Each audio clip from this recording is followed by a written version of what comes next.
오늘 하나님이 주시는 말씀은 누가복음 2장 39절부터 52절까지 말씀입니다. 우리 같이 한 목소리로 읽겠습니다. 주의 율법을 따라 모든 일을 마치고 갈릴리로 돌아가 본 동네 나사렛에 이르니라. 아이가 자라며 강하여지고 지혜가 충만하며 하나님의 은혜가 그 위에 있더라. 그의 부모가 해마다 유월절이 되면 예루살렘으로 가더니 예수께서 12살 되었을 때 그들이 이 절기의 관례를 따라 올라갔다가 그 날들을 마치고 돌아갈 때에 아이 예수는 예루살렘에 머무셨더라. 그 부모는 이를 알지 못하고 동행 중에 있는 줄로 생각하고 하룻길을 간 후 친족과 아는 자 중에서 찾되 만나지 못하매 찾으면서 예루살렘에 돌아갔더니 사흘 후에 성전에서 만난즉 그가 선생들 중에 앉으사 그들에게 듣기도 하시며 묻기도 하시니 듣는 자가 다 그 지혜와 대답을 놀랍게 여기더라. 그의 부모가 보고 놀라며 그의 어머니는 이르되 아이야 어찌하여 우리에게 이렇게 하였느냐. 보라 내 아버지와 내가 근심하여 너를 찾았노라. 예수께서 이르시되 어찌하여 나를 찾으셨나이까. 내가 내 아버지 집에 있어야 될 줄을 알지 못하셨나이까 하시니 그 부모가 그가 하신 말씀을 깨닫지 못하더라. 예수께서 함께 내려가사 나사렛에 이르러 순종하여 받드시더라. 그 어머니는 이 모든 말을 마음에 두니라. 예수는 지혜와 키가 자라가며 하나님과 사람에게 더욱 사랑스러워 가시더라. 아멘. 오늘은 예수는 지혜와 키가 자라가며 라는 제목으로 말씀을 나누도록 하겠습니다. 지난 시간에 우리는 성령님과 함께하는 시므온과 안나에 대해서 함께 말씀을 나누었습니다. 시므온과 안나는 한평생 동안 메시아가 너희가 메시아를 보게 될 것이다 라고 하는 그 말씀이 이루어질 때까지 노년에 이르기까지의 삶을 끝까지 다 살아낸 그런 사람들이었습니다. 우리가 시므온과 안나의 말씀을 통해서 꼭 기억해야 되는 것은 하나님께서는 우리의 인생 가운데 하실 일을 다 하실 것이라는 겁니다. 시간이 걸려도 반드시 다 하실 겁니다. 절대 죽이시지 않고 다 하게 하신 다음에 데려가실 겁니다. 그러니까 그리스도인들이 절대 하면 안 되는 행동 가운데 하나는 뭐냐면 조급하게 행동하는 겁니다. 그리스도인들은 조급하게 행동할 수 없습니다. 왜? 하나님은 오늘이 아니더라도 내일 하실 수 있는 분이라는 것을 우리가 믿기 때문이죠. 그러니까 막 세상에 나가서 그리스도인들이 막 더 뛰어다니고 소위 무슨 열정, 애살, 무슨 적극성을 가지고 뭘 성취하고 이런 건 사실은 하나님을 믿는 사람들이랑은 안 맞습니다. 맞을 수가 없죠. 네. 하나님이 안나의 인생 가운데 무엇을 이루신 거예요?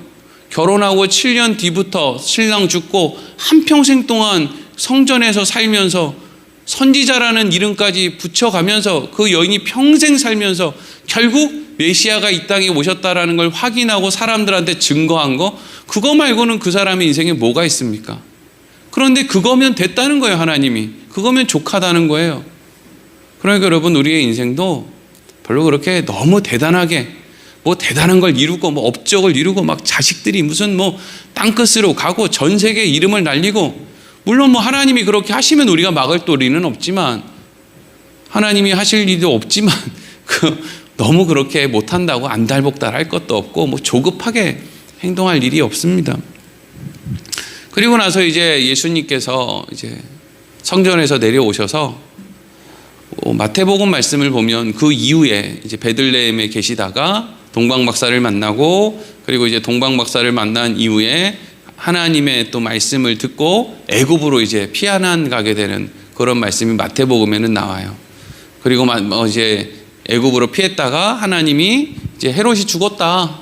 너 찾으려고 하는 헤롯, 메시아가 태어났다는 동방박사의 말을 듣고 그 메시아를 혹시라도 찾아서 없애려고 하는 그 힘 있는 사람들이 가지고 있는 막연한 그 두려움이 만들어낸 그 예수를 찾아서 메시아를 죽여라, 그 왕을 죽여라라고 하는 그 사람이 죽었다라는 이야기를 듣고 이제 마리아와 요셉과 또 예수님이 이제 돌아오게 되는 그 장면이 이제 마태복음에 기록이 되어 있거든요.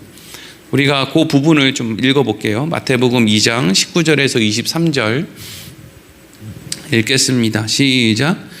헤롯이 죽은 후에 주의 사자가 애굽에서 요셉에게 현몽하여 이르되 일어나 아기와 그의 어머니를 데리고 이스라엘 땅으로 가라. 아기의 목숨을 찾던 자들이 죽었느니라 하시니 요셉이 일어나 아기와 그의 어머니를 데리고 이스라엘 땅으로 들어가니라. 그러나 아켈라오가 그의 아버지 헤롯을 이어 유대 임금됨을 듣고 거기로 가기 무서워하더니 꿈에 지시하심을 받아 갈릴리 지방으로 떠나가 나사렛이란 동네에 가서 사니 이는 선지자로 하신 말씀에 나사렛 사람이라 칭하리라 하심을 이루려 함이로라. 아멘. 헤롯이 죽은 다음에 이제 주의 사자가 이제 돌아와도 돼 이렇게 이야기를 했단 말이죠. 누구한테 이야기를 했습니까? 요셉에게 이야기를 했어요. 이 중요한 내용이에요. 오늘 본문 말씀에 중요하게 기억해야 돼요. 지금 하늘 주의 사자가 누구한테 얘기했다고요? 요셉에게. 마리아 아니고 요셉에게. 그러니까 지금 뭐 천주교인들은 마리아를 되게 중요하게 생각하는데 주의 사자는 요셉을 찾아갔다는 거예요. 요셉을 찾아가서 지금 헤롯이 죽었으니까 애굽에서 이제 돌아와도 돼. 근데 돌아올 때 혹시라도 그 아들이 또 우리를 죽이면 어떡하지? 그러니까 돌아오라고 할 때 베들레헴으로 돌아가야 되나? 어디로 돌아가야 되나? 이렇게 고민을 하고 있었는데 이제 그 두려움을 알고 너희는 그쪽 베들레헴 예루살렘 그쪽 가지 말고 저기 갈릴리 지역 북쪽에 있는 갈릴리 지역에 나사렛이라는 곳으로 가라. 이렇게 이제 말을 해줬다는 거죠. 근데 지금 떠 있는 23절 말씀 뒷부분에 보니까 이런 기록이 있어요. 선지자로 하신 말씀에 나사렛 사람이라 칭하리라 하심을 이루려 함이러라 이런 말이 있어요. 여러분 퀴즈 있어요. 퀴즈. 성경에 예수님이 나사렛에서 태어날 것이다 라는 성경의 말씀이 있을까요? 없을까요? 있어요? 없어요? 있을까 없을까? 있으면 손 들고 없으면 손 들지 마. 하나 둘 셋. 네, 없습니다. 어떡하지? 혼자만 틀린 게 아니야. 지금 다 몰라. 눈치 보고 있는 거야 그냥. 네. 그럼 나사렛에서 태어난다라는 이야기가 없는데 왜 선지자로 하신 말씀에 나사렛 사람이라 칭하리라 하심을 이루려 함이라라는 말이 있을까? 여기에서 이제 나사렛이라는 동네는요, 그러니까 세월이 지나면 지명은 얼마든지 바뀔 수가 있어요. 거기가 뭐 나사렛이 될 수도 있고 뭐 부여대가 될 수도 있고 규암이 될 수도 있고 어떤 지명이 될 수도 있는데 중요한 건 선지자들의 예언에 뭐라고 되어 있냐 하면 제가 한번 읽어볼게요. 이사야 53장 2절에 이런 기록이 있어요. 고운 모양도 없고 풍채도 없은즉 우리가 보기에 흠모할 만한 아름다운 것이 없도다. 이렇게 되어 있어요. 그러니까 선지자들의 예언은 다 이런 식이에요. 예수님은 뭐 볼만한 게 없다, 뭐 연약하다, 뭐 희생의 제물이다, 어린 양이다, 뭐 이런 식으로 이제 표현하고 있단 말이에요. 그러니까 나사렛 사람이라 칭하리라는 말은 이스라엘에서 가장 유대 땅에서 가장 별 볼 일 없는 곳에서 태어나게 될 것이다. 그 지명이 만약에 나사렛이라는 곳이 뭐 이거는 뭐 우리식의 표현인데 어느 날 나사렛이라는 동네에서 원전이 터져가지고 거기 막 기름이 펑펑 사서 막 엄청나게 부자 동네가 됐다. 그러면 예수님 나사렛에서 안 태어나는 거지.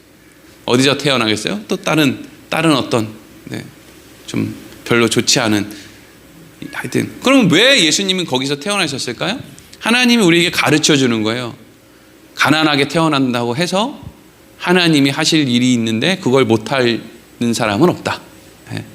조금 못 배운다고 해서 덜 배운다고 해서 하나님이 메시아도 메시아의 역할을 나사렛에서 태어나셨는데도 하시는데 세상에 가장 위대한 일을 나사렛에서 태어났는데도 하시는데 하나님이 우리에게 하실 일을 좀 못 배웠다고 건강이 좀 안 좋다고 형편이 좀 어렵다고 이런 것 때문에 못할 일이 있다고요? 없다고요? 없다. 그러니까 다른 사람이랑 나랑 비교해서 자꾸 나는 왜 이렇게 태어났어요? 하나님, 난 팔자가 왜 이렇게 드세요? 이런 이야기를 할 필요가 있다는 거예요? 없다는 거예요? 없다는 거예요. 그냥 우리에게 주어진 이 인생이라고 하는 시간 동안에 지우야, 왜 자꾸 뒤집어? 붕어빵 구워? 손을 왜 이렇게 자꾸 뒤집는 거야? 잘 들어. 이따가 물어볼 거야. 오늘 우리 배지유 어린이가 학교에서 자기를 괴롭히는, 자꾸 시비를 거는 친구와 한바탕 해가지고 자기는 배를 2대 정도 맞고 자기도 상대방을 때려서 여기가 이렇게 긁혀가지고 여태까지는 맨날 형들이 누구한테 맞았다라는 이야기만 들었는데 오늘 처음으로 선생님한테 지유가 누굴 때려서 여기 상처가 났어요 라는 연락을 처음 받아봤습니다. 마음이 이상했어요. 이상하다. 우리 애들 맨날 맞고 오는데 어떻게 쟤는 공격을 할 수가 있지? 이런 생각을 해봤습니다. 한 번 더 얘기 나오면 혼나. 잘 들어. 손바닥 뒤집지 말고. 알겠지?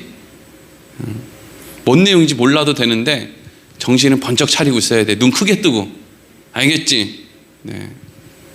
어쩔 수 없어. 그리고 목사 자식으로 태어나면 혜택이 많습니다. 대신에 지금 목사 자식으로 안 태어난 애들은 수요일에 아무도 안 나오는데 목사 자식으로 태어나 수요일에 나와 앉아 있어야 되고 뭔 얘기인지도 모르는데 눈을 크게 뜨고 또 들어야 되고 그럼 어쩔 수 없어요. 세상이 다 좋은 것만 있고 나쁜 것만 있는 게 아니에요. 좋은 게 있으면 나쁜 것도 있고 막 그런 거예요.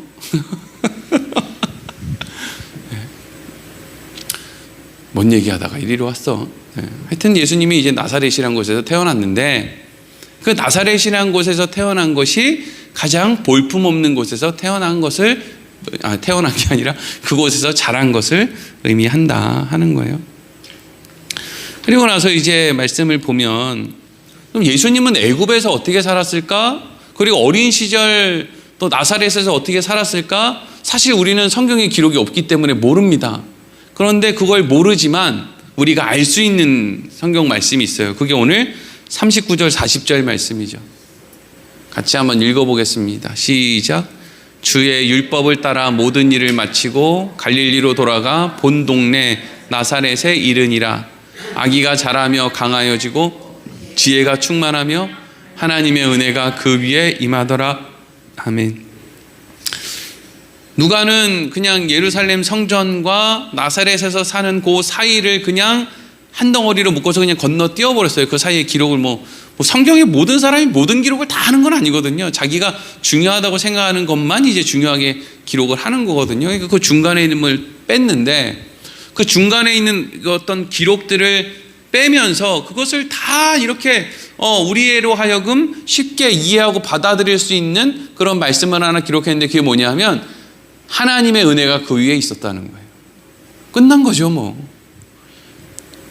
요셉과 마리아와 예수님이 애굽에서 어떻게 살았을까? 우린 몰라요. 근데 그곳에 하나님의 은혜가 그들 위에 함께 있었다는 거예요. 알 필요가 없죠. 어떻게 살았는지. 그리고 예수님 어린 시절에 나사렛에서 어떻게 자랐는지 우리는 알 필요가 없습니다. 왜? 하나님의 은혜가 그 위에 있었다. 그럼 끝난 거예요. 뭐가 문제가 있습니까? 행복하게 살았겠죠. 평안하게 살았겠죠. 돈이 많고 부유하고 이런 건 모르겠는데 평안하게 살았겠죠. 예수님 어린 시절에. 나사렛이란 곳이 빈민들이 많고 어렵고 했지만 그래서 옆집이 보리밥 먹는데 예수님 집만 쌀밥 먹고 이런 건 아니었겠죠. 다 같이 그냥 보리밥 먹고 살았겠지만 그럼에도 불구하고 요셉과 마리아와 또 예수님 밑으로 남동생이 4이나 있어요. 그러니까 지금 이게 몇 식구예요? 7식구가. 우리는 어떻게 살았는지는 자세히 모르지만 그들이 하나님의 은혜가 함께 했기 때문에 평안하게 살았을 것이다 라는 것을 알 수 있는 거죠. 하나님의 은혜가 임하는 사람. 제가 하나님의 은혜가 임한 사람을 한번 이 말씀을 준비하면서 생각해 봤거든요. 누가복음에 성령이 함께하는 사람, 하나님의 은혜가 임한 사람, 이런 사람들이 유독 많이 나와요. 왜냐하면 지금 이 누가복음이 누구에게 쓴 책이에요? 이방 사람 로마인 데오빌로에게 쓴 책이잖아요.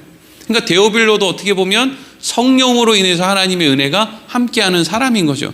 그냥 그런 사람들이 많이 언급이 되는데 그 가운데 가장 놀라운 것은 아버지의 재산을 가지고 이웃 나라로 도망간 그 탕자에게도 하나님의 은혜가 임했을 때 그가 돌아올 생각을 하고 아버지 앞에 회개할 생각을 하고 자기의 잘못을 깨닫고, 그러니까 이게 탕자 입장에서 봤을 때는 부끄러운 일이죠. 자기가 잘못했다, 뭔가 이렇게 아버지한테 사고 잘못했다고 해야지, 이런 거를 생각하면 이제 탕자 입장에서는 그렇게 내세울 만한 생각은 아닌데 하나님의 은혜가 함께하니까 그 탕자도 그 나쁜 놈도 살 길을 찾더라라는 걸 알 수 있는 거죠.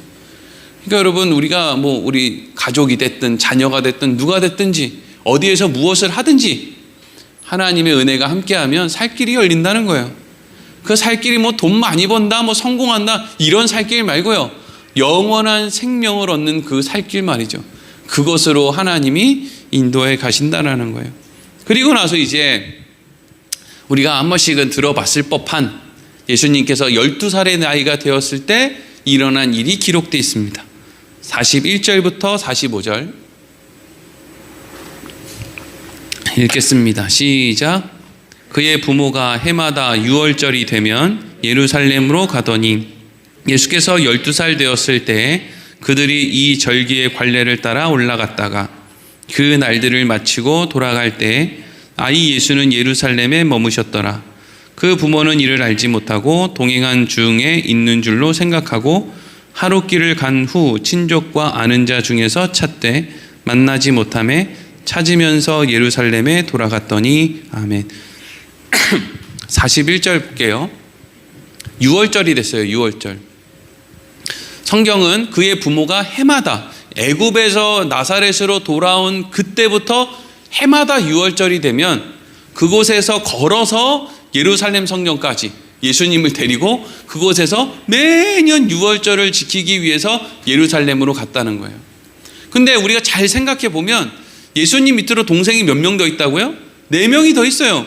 그럼 마리아는 임신한 상태로도 예루살렘을 갔을 때도 있고 애를 한 2명, 3명 데리고 갔을 때도 있고 하여튼 그렇게 이제 여럿이 있을 때 6월절을 지키기 위해서 예루살렘을 찾았다라는 것을 좀 이렇게 생각해 볼 수 있죠. 다양하게 생각을 좀 해보면, 그리고 또 생각을 해보면 요셉과 마리아와 예수님이 사는 그 지역은 부자 동네도 아니었고 부자 동네가 아니니까 돈벌이가 그렇게 대단히 잘 될 것도 아니었고 그리고 부유한 형편도 분명히 아니었을 것이라고 추측이 되는데, 여러분 예나 지금이나 사람들이 하나님 믿는다고 절기를 다 지킬까요? 예수 믿는다고 교회 다 나옵니까? 말씀 듣는다고 다 기억할까요? 대부분은 그렇잖아요. 말씀을 들어야 되는 사람들은 교회 안 나오고 이제 말씀 안 들어도 되는 사람들만 교회에 꾸역꾸역 나와가지고 오늘 안개가 이렇게 끼고 바닥이 이렇게 미끄러운데도 여기 계신 분들 중에 말씀 안 들어도 다 되는 사람들이지 여기 있는 사람들 다 깨고 있는 사람들 아니에요? 우리 아들 3인방 빼놓고. 근데 여기 없는 사람들 중에 말씀 들어야 되는 사람들은 어디 갔는지 다 없고 그냥 여기 하여튼 다 그런 사람들 앉아 있는데 우리 대한민국에 있는 수요일 저녁에 모여 있는 사람들 대부분 다 그렇겠죠. 예수님이 6월절마다 예루살렘에 올라갔대요. 나사렛에 사는 사람들이 모두가 다 6월절이 됐을 때 나사렛 예루살렘에 올라가지는 않았을 거예요. 왜? 형편이 어려우면 신앙생활을 그렇게 열심히 하지 못할 수도 있거든요. 근데 예수님, 마리아, 요셉, 마리아, 예수님은 절기가 되었을 때 6월절마다 어쨌든 최선을 다해서 예루살렘에 이제 제사 드리기 위해서, 예배 드리기 위해서 찾아갔다 하는 거죠. 그러니까 우리는 이러한 요 하나 41절만 봐도 요셉과 마리아가 형편은 어떻든지 간에 최선을 다해서 자기들의 형편 안에서 최선을 다해서, 여러분 우리가 구원을 받는 건 예수님이 우리를 위해 십자가에서 죽으심으로 구원을 얻지만 그렇다고 해서 신앙생활을 느긋하게 하라는 말씀은 없습니다. 최선을 다해서 하는 거예요. 최선을 다해서 하나님을 아는 거고 최선을 다해서 신앙생활을 하는 거고 그냥 그게 우리의 역할이고 우리의 본분입니다. 이렇게 안 해도 구원 받지 맞죠? 맞아요. 그렇게 안 해도 구원 받습니다. 근데 우리의 본분은요, 하나님의 자녀된 우리의 마땅한 역할은 최선을 다하는 거예요. 요셉도 마리아도 예수님을 데리고 최선을 다해서 자기 형편 안에서 6월절마다 예루살렘을 향해 갔다고요. 며칠을 걸어서 차 타고 한두 시간 가는 게 아니고요. 주일날 그냥 아침 먹고 한 30분, 우리 교회는 30분 오는 사람이 어딨어요. 5분, 10분이면 교회 왔다가 집에 가면 5분, 10분. 사실 우리 교회는 점심 안 줘도 돼요. 왜? 집에 5분이면 갔다가 밥 먹고 집에 교회 5분이면 올 정도의 거리에 대부분 살잖아요. 그렇지 않습니까? 그렇다고 밥을 안 드린다는 얘기는 아니고요. 그러니까 나사렛에서 예루살렘까지는 못해도 한 사나흘 정도는 걸어가야 될 정도인데, 애들 데리고 거기를 가는 게 왔다 갔다 그걸 길에서 자면서, 이게 쉬운 일일까요? 대부분은 안 했을 것 같아요. 근데 마리아와 요셉은 그렇게 최선을 다해서 자녀를 양육을 했다는 거예요. 근데 42절, 그런데 어느 날 예수님이 12살이 되었을 때, 그해도 6월절이 됐을 때 이제 예루살렘을 찾아갔는데, 그렇게 거기에서 절기를 잘 지키고, 42절이요. 거기서 절기를 잘 지키고 그렇게 다 할 일을 하고 이제 끝나고 이제 돌아가는 거예요. 근데 돌아가는데 이때 이제 사람들이 이제 무리를 지어서 가겠죠. 이제 가족 단위로 이동을 할 수도 있겠지만, 이 당시의 사람들은 남자들은 남자들대로, 여자와 아이들은 여자와 아이들대로 이렇게 이제 따로따로 이동을 했던 것으로 보여요. 주석에 그렇게 써 있어요. 그러니까 예수님이 이제 12살쯤 됐으니까, 우리 큰아들 정도 나이 됐으니까, 어린애, 우리 지유 정도 나이 됐으면 엄마랑 같이 갔겠죠. 엄마가 챙겼겠지. 근데 한 저 정도 나이 되니까, 이제 12살, 13살쯤 되니까, 예수님 12살이면 우리 나이로 13살이니까, 지금 6학년 중학교 올라가는 그 정도 나이쯤 됐으니까, 마리아가 생각할 때는 아빠랑 가나? 요셉이랑 가나? 이렇게 생각할 수 있잖아요. 다 컸으니까 지도 이제 남자라고 이제 남자들끼리 가네, 이렇게 생각을 했을 수도 있고, 또 요셉은 당연히 여태까지는 엄마랑 갔으니까 엄마랑 가나 보다, 이렇게 이제 생각을 했던 것 같아요. 그래서 요셉은 요셉대로 생각해서 가고, 마리아는 마리아대로 생각해서 갔는데, 웬걸요? 예수님은 어디 있어요 지금? 예수님은 예루살렘에 그냥 남아 있는 거예요. 이게 예수님이 요셉과 마리아 애 먹으려고 거기 남아 있었을까요? 골탕 좀 먹으라고? 지난번에 내가 장난감 사달랬는데 안 사줬지? 내가 예루살렘에서 아주 그냥 숨어가지고 아주 그냥 눈물을 쏙 빼놓을 거야 아주. 예수님이 이렇게 이런 마음으로 거기 남아 있었겠습니까? 아니죠. 분명히 요셉과 마리아에게 뭔가를 가르쳐줘야 되게 생겼는데, 사람이요, 말을 한다고 이게 듣는 게 아니거든요. 말한다고 듣습니까, 우리가? 쉽게 말한다고 쉽게 이게 들리지 않아요. 아무리 설교를 들어도요, 안 남아요. 하나님이 우리 인생에 아주 그냥 경종을 울리는 사건을 하나 와장창 일으켜야, 그때서 우리가 아이고 이러면 큰일 나겠네, 야 이래서는 안 되겠네, 이게 여러분 정신이 번쩍 드는 거지. 백날 목사가 얘기해봐요, 잠이 나오지. 안 들려요, 안 들려. 그래서 이제 갔다는 거예요. 근데 한 하루 정도 갔는데, 하루 정도 갈 때까지 요셉은 요셉대로, 마리아는 마리아대로, 요셉한테 있겠지, 마리아한테 있겠지, 이렇게 생각을 했다는 거죠. 그래서 하루길 정도 갔을 때 요셉하고 마리아하고 만난 거예요. 만났는데 요셉이 물어본 거죠, 마리아한테. 예수는 잘 있어? 어머, 당신이랑 있는 거 아니에요? 장난치지 마세요. 막 이랬을 거 아니에요. 그러면 둘이서 막 그냥 답주기도 했겠죠. 당신이 데리고 가야지. 당신이 데리고 가는 줄 알았죠. 예? 이런 연극은 없나 몰라. 이런 게 재밌는데, 그렇죠? 현실은 이런 거 아닙니까? 예, 막 그냥 싸우고, 그냥 요셉하고 마리아도 싸웠겠지. 안 싸우는 부부가 있어요. 막 그냥 당신 때문이라고 막 그러고 막. 그리고 나서 이제 안 되겠다 싶어서 이제 두 사람만. 그러니까 예수님이랑 6월절 날 성전을 찾았을 때, 그때 예수님의 동생들 가운데 몇 명은 태어난 상태였을 텐데, 다 태어났을 수도 있고요. 그러면 이제 그 동생들을 데리고 갔는지 아니면 집에 누구한테 맡겨놓고 갔는지는 잘 모르겠지만, 어쨌든 이 마음이 이제 다급하고 분주한 건 맞아요. 아들이 이 집안에 5 아닙니까 지금. 어쨌든 그 먼 길을 가는데 남자애를 5을 데리고 간다고. 우리 집 3명 데리고 가도 난 지금 엄두가 안 나는데 애 5을 데리고 간다고 생각해보세요. 남자애들을. 그런 생각 안 해봤죠? 이 말씀을 들으면서 괜히 한번 해보는 거예요. 그런 일이 있었다고. 하루길 정도를 떨어져서, 예루살렘에서 하루길 정도 떨어진 상황에서 예수님이 없어진 걸 알았는데, 예수님을 찾으면서 올라가다 보니까 다시 예루살렘에 가기까지 며칠이 걸렸느냐? 오늘 46절에서 48절 읽어보겠습니다. 시작. 사흘 후에 성전에서 만난즉 그가 선생들 중에 앉으사 그들에게 듣기도 하시며 묻기도 하시니 듣는 자가 다 그 지혜와 대답을 놀랍게 여기더라.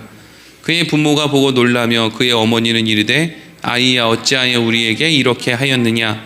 보라 내 아버지와 내가 근심하여 너를 찾았노라. 아멘. 46절을 보니까 며칠 뒤에 만났어요?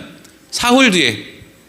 그냥 갈 때는 그냥 금방 가니까 하루길인데 다시 돌아갈 때는 혹시 숲에 어디 떨어졌을 수도 있고 아니면 어디 마을에 가가지고 뭔가 뭐 먹는 거 사 먹는다고 어디 있다가 또 어디가 뭐 어디서 그냥 흩어졌을 수도 있고 뭐 하여튼 뭐 그렇잖아요. 그러니까 여기도 가보고 저기도 가보고 하여튼 제가 봤을 땐 요셉하고 마리아가 하여튼 제정신이 아닐 거예요. 3일 동안에 그걸 찾아야 되니까. 예? 근데 참 이게 또 참 웃긴 거예요. 그렇죠? 왜? 지금 예수님을 어떻게 낳았어요, 자기들이. 어떻게 애굽으로 피해 갔다가 어떻게 하나님이 그들에게 어떻게 함께 했는데 지금 뭘 그렇게 다급하게 예수님을 찾고 애달하고 할 게 없는 건데도 불구하고 요셉과 마리아도 예수님을 향한 그 걱정이 그렇게 컸다라는 건 그렇지 않은 우리들은 뭐 말해 뭐 하겠어요? 자식들 걱정이 많이 있겠죠. 그래서 4일째 되는 날 예루살렘 성전에 갔는데 어디 사람들이 이렇게 웅성웅성거리고 있어가지고 뭐 하나 이러고 갔는데 거기 예수님이 딱 거기 중앙에 앉아 계시네요. 거기에 있는 종교 지도자들 랍비들 그 사이에 예수님이 떡하니 앉아가지고 거기 있는 사람들이 하는 얘기를 이렇게 듣기도 하고 또 그 사람들에게 뭐 질문 같은 거 이렇게 물어보기도 하고. 근데 이게 예수님의 질문의 수준이 낮으면요 대번에 그 랍비들이나 종교 지도자들이 이렇게 얘기했을 거예요. 애들은 가라 이랬을 거예요. 근데 예수님이 질문 수준이 장난이 아닌 거예요. 아니 도대체 이런 생각을 이런 꼬마애가 어떻게 하지? 라는 생각을 하고 있으니까 그 지금 종교 지도자들 랍비들 사이에서 지금 이야기를 하면서 거기 앉혀놓은 거잖아요. 신기하니까 이거 무슨 신동 같죠, 신동. 근데 그러면 우리는 또 생각해 볼 수 있죠. 그럼 예수님은 지난 4일 동안 어디서 먹고 잤을까? 예수님 어디서 잤지? 성전에서 그냥 잤나? 그럼 예수님 뭐 먹었지? 금식했나? 제가 모르긴 몰라도 예수님 어디 가서 잘 자고 잘 드시고 했을 것 같아요. 얼마나 똘망똘망합니까? 지금 그 선생님들하고도 그냥 질문하고 막 이렇게 하는 걸 보면 뭐 거기 있는 사람 누구라도 예수님 데려다가 맛있는 것도 사주고 잠도 재워주고 했을 것 같아요. 어찌됐건 그래서 이제 거기에 있는 예수님을 이렇게 마리아가 끌고 오는 거죠. 일로 와.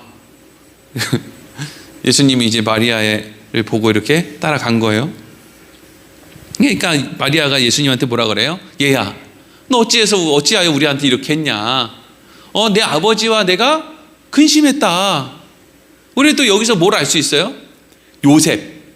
요셉이 예수님이 12살 될 때까지는 살아 있었다는 걸 알 수 있죠.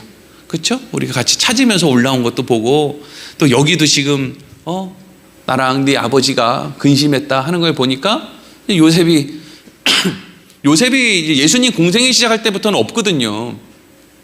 그러니까 12살에서 예수님 30살 되기 그 사이에 병으로 죽었든지 사고로 죽었든지 하여튼 죽어요. 그러니까 겉으로 보기에 예수님은요 나사렛 출신이기도 하지만 애비가 없는 자식이기도 해요. 하여튼 세상에 볼품없는 건 다 가지고 있는 상태로 공생애를 시작하는 거예요, 예수님이. 그러니까 마리아가 나랑 네 아버지가 지금 너를 찾는다고 너무 근심을 했어 이렇게 얘기했더니 이제 예수님이 이걸 가르쳐 주려고 지금 4일 동안 요셉과 마리아 애를 먹이는 거거든요. 그게 뭐예요? 49절이에요. 읽겠습니다. 시작. 예수께서 이르시되 어찌하여 나를 찾으셨나이까? 내가 내 아버지 집에 있어야 될 줄을 알지 못하셨나이까? 하시니 아멘. 이 말의 뜻이 뭐예요? 어머니, 제가 제 아버지 집에 있는데 어머니 왜 그렇게 걱정을 하셨어요? 제가 가봐야 어디 있겠습니까? 제가 제 아버지 집밖에 갈 데가 더 있겠어요? 어머니, 앞으로는 저 때문에 걱정하지 마세요. 아버지, 앞으로는 저 때문에 걱정하지 마세요. 앞으로는 제 하늘 아버지가 저를 책임져 주실 거예요. 이제 저 걱정하지 마세요. 이 이야기를 한 거거든요. 그럼 예수님은 이런 이야기를 도대체 왜 했을까? 그 전에 예수님은 이 이야기를 왜 했을까 하는 것 전에 제가 예전에 대학교 다닐 때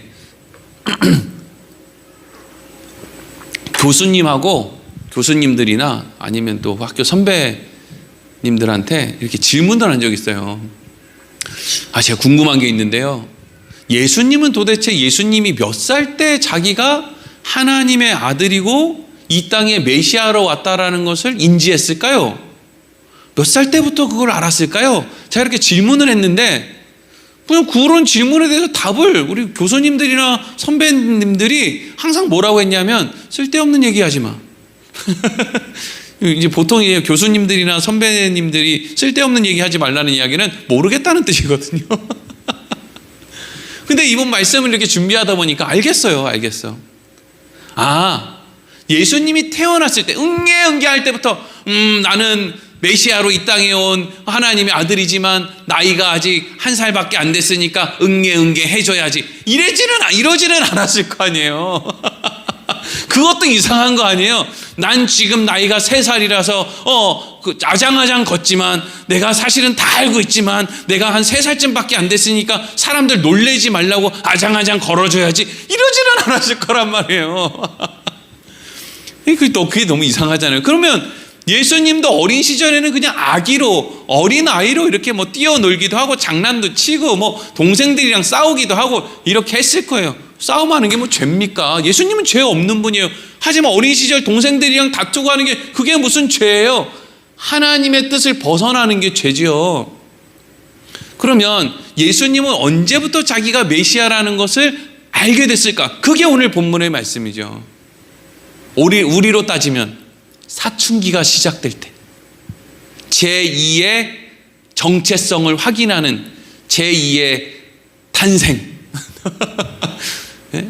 그때 예수님이 보통 청소년 시기에 자기의 정체성을 확립하니까 그때 성령님을 통해서 예수님도 그것을 알게 되셨겠구나 라는 생각을 하게 됐는데 이거를 우리 신학계에서 제 말을 받아들여 줄지는 모르겠어요. 네? 듣지도 않겠죠. 네. 그냥 저는 그런 생각이 들더라고요. 네. 물어보니까 이런 생각을 아예 이 본문을 가지고 곧단 생각을 하는 건 저밖에 없어요. 그냥 저만 그런 생각을 해봤어요. 예수님은 그때 사춘기가 시작되는 건 12살 그때쯤에 본인의 정체성을 확인하게 됐겠구나. 그리고 나서 어머니와 아버지에게 내가 정체성을 이제 확인했다라는 것을 이제 알려주고 있구나 라는 것을 확인했고요. 그리고 또 하나, 자 50절 51절 말씀 읽어보겠습니다.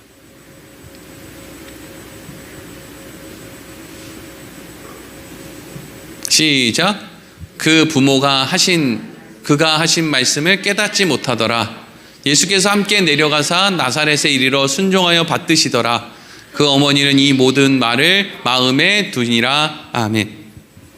그 부모가 예수님이 하신 그 말씀, 내가 내 아버지 집에 있어야 될 줄을 알지 못하셨나이까? 라고 하는 이 사건과 이 사건에 대한 예수님의 어떤 말씀을 요셉과 마리아가 그때는 깨닫지 못했다는 거죠.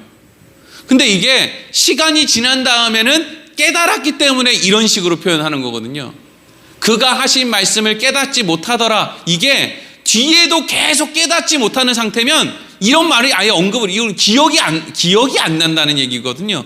근데 그때에는 깨닫지 못하더라. 이 말은 후에는 깨닫게 되었다. 왜 이런 일이 일어났는지, 왜 이때 예수님이 우리를 이거 골탕 먹이려고 한 것도 아닌데 왜 이런 일을 일으켜서 요셉과 마리아에게 무려 4일 동안 이렇게 애간장을 녹이는 일을 했는지 시간이 지난 다음에 요셉과 마리아가 결국엔 그것을 알게 되었더라. 요렇게 이야기를 하고 있는 거예요. 그리고 나서 예수님께서 나사렛에 가셔서 공생애가 시작될 때까지 12살부터 30살까지 18년을 나사렛에서 부모를 잘 섬기면서 살았다 하는 거예요. 그러면 자 이제 오늘 말씀을 통해서 우리가 마지막으로 생각해야 될 게 있어요. 그게 뭐냐면 우리가 이전 시간에도 시므온과 안나에 대해서 이야기를 할 때 시므온과 안나 앞에 수식어를 뭐라고 넣냐면 성령님과 함께하는 시므온과 안나라 그랬거든요. 그리고 오늘 본문의 말씀도 하나님께서 성령 하나님을 통해서 어떻게 일을 하시는가, 누구에게 일을 하시는가, 오늘 말씀을 통해서 우리가 알 수 있는데, 중요한 인물이 누구냐면 예수님이 아버지 요셉이에요. 오늘 본문의 말씀에 물론 뭐 다 그렇게 해석하는 건 아닌데, 제가 생각했을 때 오늘 본문 말씀을 통해서 제일 중요하게 언급되는 사람, 제일 중요하게 드러나는 사람이 누구냐면 제가 봤을 때는 요셉이라고요. 왜 요셉이에요? 요셉은 이제 얼마 못 살고 죽을 거거든요. 요셉이 죽을 때 한번 여러분이 생각해 보세요. 여러분이 요셉인데 아내는 어리고 마리아 어리잖아요. 뭐 얼마나 나이만 30 정도밖에 더 됐어요. 근데 30살 정도밖에 안 된 그 아내가, 애는 남자의 5을 딸려 있는데 자기는 지금 죽어야 되는데, 예수님은 메시아인데 이걸 메시아로 또 키워야 되는데, 아마 이 사람들은 하나님이 뭘 키운다고 생각하지 않고 막 예수님이 세례 요한처럼 어떤 과정을 거쳐서 이렇게 좀 잘 교육받고 커야 된다고 생각을 했겠죠. 그런데 요셉은 지금 죽어야 된단 말이에요. 죽을 날 받아놓은 거예요. 몸이 아파요. 목이 아파. 네? 그러니까 죽어가는 요셉에게 있어서 지금 뭐가 위로가 될까요? 하나님이 책임진다는 거죠. 하나님이 마리아를 책임지고, 하나님이 예수님을 책임지고, 하나님이 그 동생들을 책임진다는 거예요. 그걸 지금 성령 하나님이 요셉에게 아주 자상하게, 아주 세밀하게 지금 이 사건을 통해서 분명하게 알려주는 거예요. 또 하나, 요셉이 죽고 난 다음에 마리아는 나 혼자 이 애를 어떻게 키우나. 매년 6월절이 되면 예루살렘을 찾아갔었는데 나 혼자 얘를 데리고 어떻게 거기를 찾아가나. 나 혼자 힘으로 어떻게 남자의 5을 키우나. 그 중에 하나는 하나님의 아들이고 이 땅에 오신 메시아고 나중에 무슨 왕이 된다고 하는데, 나사렛에 사는 총구석에서 가난에 빠져있는 이 집구석에서 요셉 남편도 없이 어떻게 얘네를 키우나. 마리아에게도 이미 가르쳐주는 거죠. 하나님이 세심하게, 자상하게. 내가 내 아버지 집에 있어야 될 줄을 왜 모르십니까? 바꿔 얘기하면 나는 하나님이 책임져 주신다라는 걸 왜 모르십니까? 하나님이 예수님을 책임져 주시는데 마리아들 책임 안 져주시고, 요셉은 책임 안 져주시고, 예수님의 육신의 동생들은 책임 안 지겠습니까? 다 똑같다는 거예요. 책임져 주신다라는 거죠.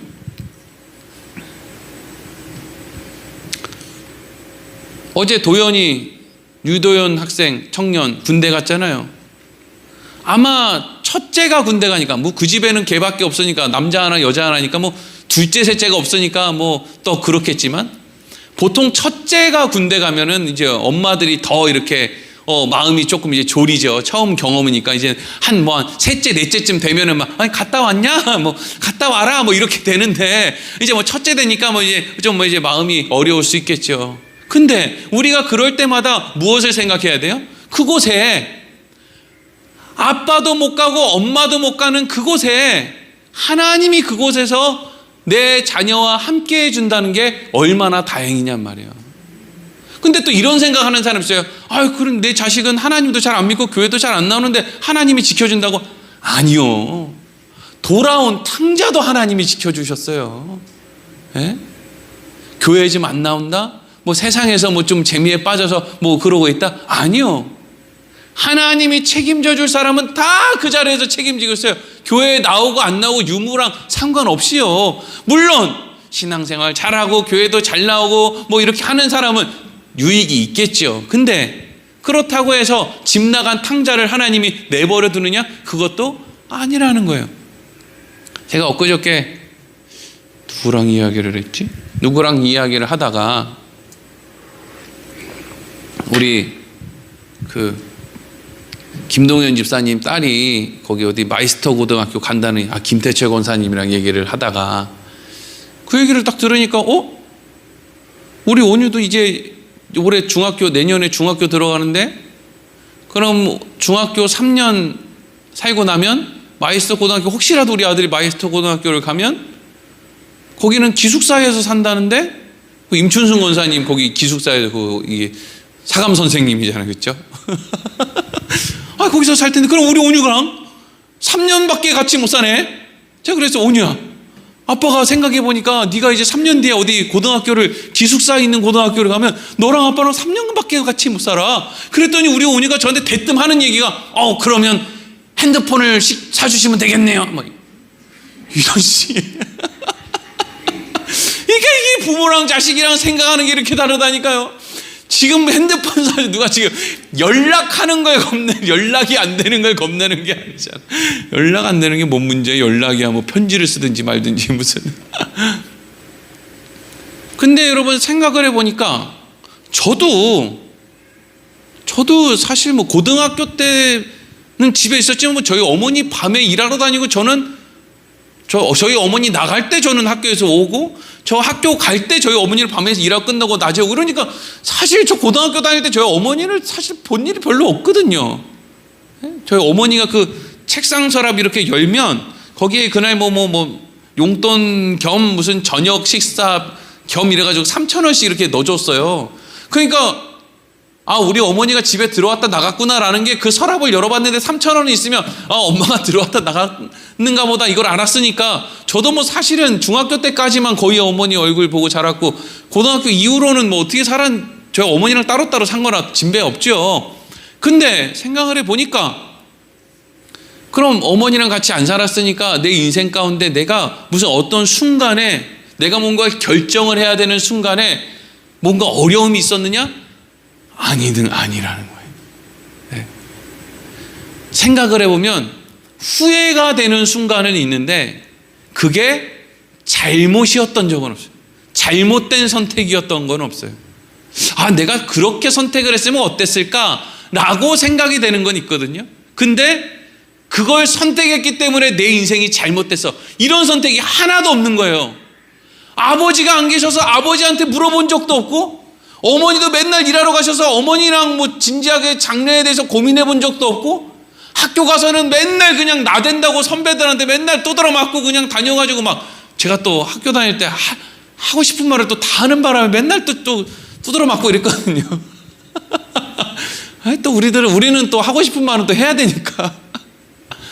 그래가지고 뭐 그냥 그 대단한 선배가 있는 것도 아니고, 대단한 무슨 목사님이 나의 뭐 앞길을 끌어준 것도 아니고, 그렇다고 무슨 뭐 형님이 있어가지고 뭐 그런 것도 아니고, 뭐 누나들 있지만 누나들도 자기들 살는 게 바빠가지고 뭐 누구 하나 변변하게 뭐 이렇게 그냥 대단하게 뭘 이야기할 수 있는 선배도 어른도 없었는데, 생각해 보니까 그렇다고 해서 그렇게 이상한 결정을 내리고 산 게 없는 걸 보니 성령님이 우리의 인생길을 인도해 가신다라는 게, 우리에게 직접적으로 너 이건 이렇게 해야 돼, 너 저건 저렇게 해야 돼, 이렇게 할 필요가 없는 분이죠. 하나님은 왜? 어떤 길로 가도 이렇게 가게 할 수 있으니까. 얼마나 놀라운 은혜예요. 그러니까 우리가 이런 말씀을 볼 때마다 뭘 생각할 수 있어야 돼요? 하나님을 믿는다라는 것이, 우리 가정이 하나님을 믿는다는 것이, 우리 아이들이 하나님과 어디 가든지 동행을 한다는 것이, 자기들이 인지를 하든지 인지를 하지 못하든지 성령님이 그들과 함께 한다는 것이, 이거는 뭐 영원한 하나님의 나라로 향하는 보험에 가입하고 달려가는 무슨 경주를 하고 있는 거구나 라는 생각이 드는 거죠. 그리고 이것을 예수님이 요셉과 마리아에게 가르쳐 주시는 거죠. 근데 이게 그냥 말씀을 통해서 쉽게 배워지는 게 아니고요, 인생에 고비고비들이 있거든요. 이렇게 땀 뻘뻘 흘리면서 사흘 동안 고생하면서 예수님을 찾아가는 그런 일들이 우리에게 있거든요. 근데 가보면 하나님이 꼭 그렇게 말씀하신다는 거예요. 뭘 그렇게 걱정했냐고, 뭘 그렇게 아등바등하고, 뭘 그렇게 좌절하고 절망했냐고. 하나님이 꼭 그렇게 말씀하시는 거예요. 그게 여러분 우리 인생이고, 우리 인생 가운데 성령님이 함께 해주시는 거예요. 우리가 말씀을 통해서 우리 인생 또 하나님이 책임져 주실 것을 믿는 그런 믿음으로 나아가기를 소망합니다. 기도하겠습니다. 하나님,